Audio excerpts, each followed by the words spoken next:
Yo. This was a beatdown. Let's not even beat around the bush. If you are down by more points than the points you have scored, they were down by 41. They had only scored 39 at halftime. Oh my God, not another one. Oh my God.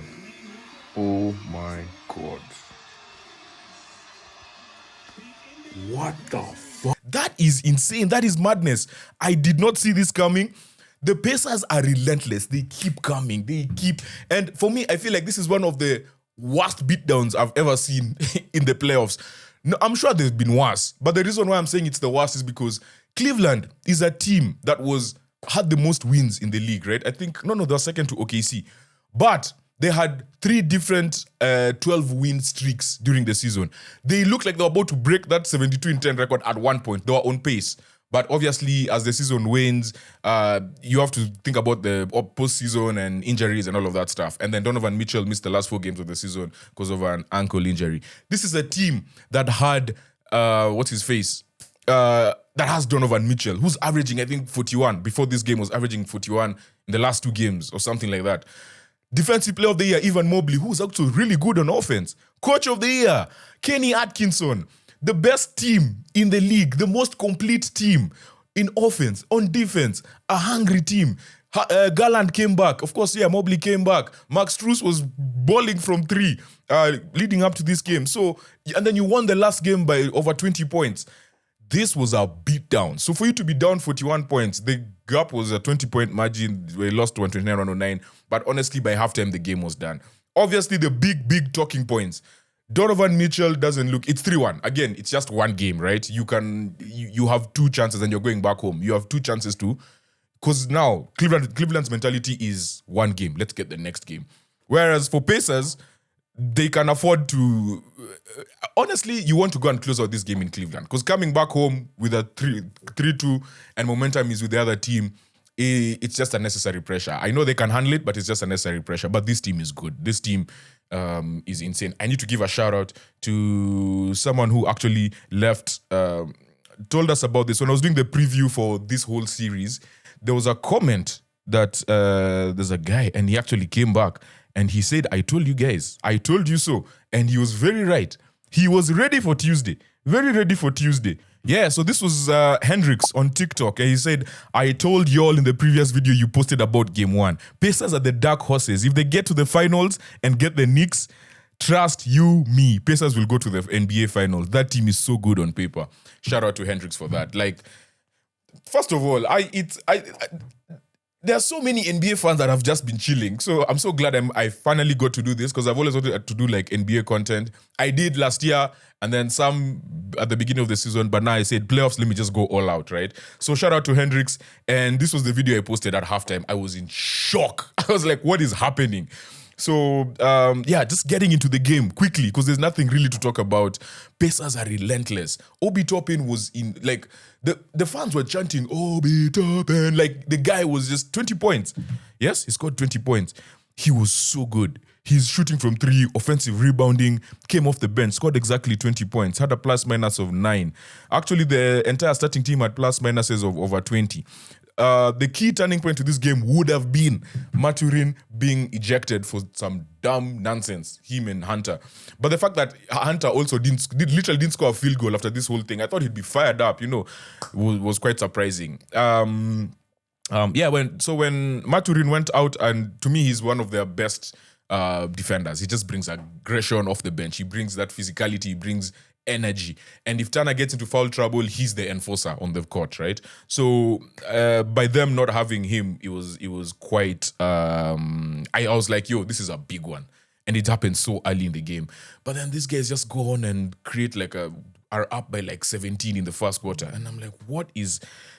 Like, these guys are so relentless. They'll hit you from 3. There's a point Turner became Hakeem Olajuwon.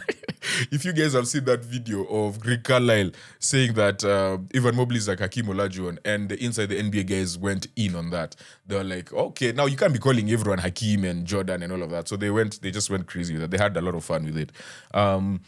one of the sticking points is I feel like the big men for the Cavs did not play big. First of all, the turnovers. This thing of always trying. Jared Allen keeps trying this like side pass to the dunker spot when his back is away from the rim, and it's just not great. It's just not great offense. They couldn't get into their sets. They looked like they were just not in it. And Pacers smelled blood and they're like, we are going in. Like, we're not letting these guys breathe. We're putting our foot on their necks and we're not going to let them breathe. So, Mobley and Allen, to me, played small. Compared to how Siakam and Turner played, those two, and Obi Toppin, those guys, they were like, they dominated them. They were stronger than them.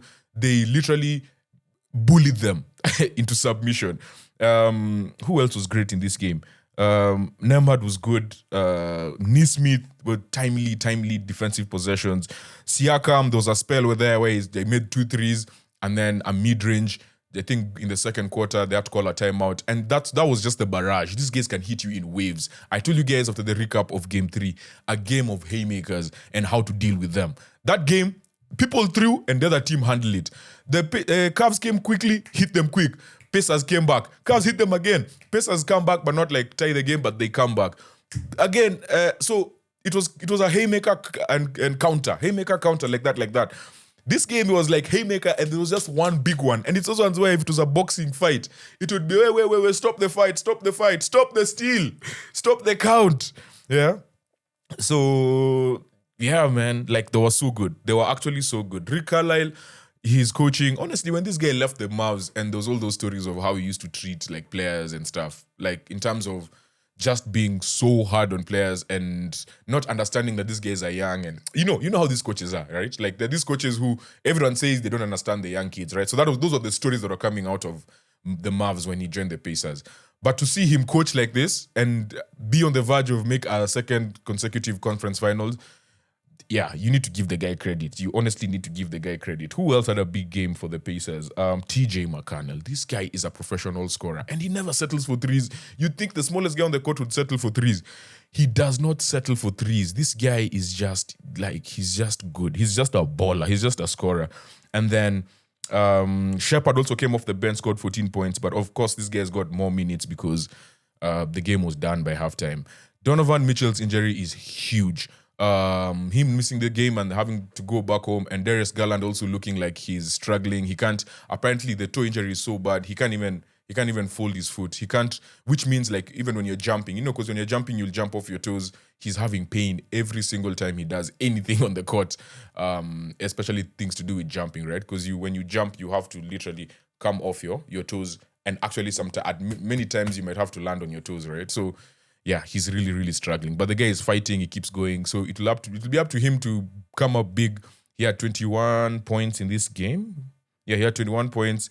The coach gave him some playing time towards the second half, knowing the game was done. I think it was just more about reps and getting him in the flow of the game and giving him some playing time. It's risky because you might make the injury worse, but also he's missed so many games, you might as well put him in a situation where it's not so intense and you're playing against the bench players, because at that point the bench was brought out by like the third quarter. So yeah, this was a beatdown. This was nasty. And it's 3-1 now. We're going back to Cleveland. I don't know what's going to happen, but hey, I don't even know. I don't know. I honestly don't know. I think Cleveland will pull one back, but the Pacers should win this. Should win this in 6. But if the Pacers also go and beat them there, especially with all these injuries, I'd not be surprised. So yeah, series on the line for the Eastern Conference top seed against the Pacers.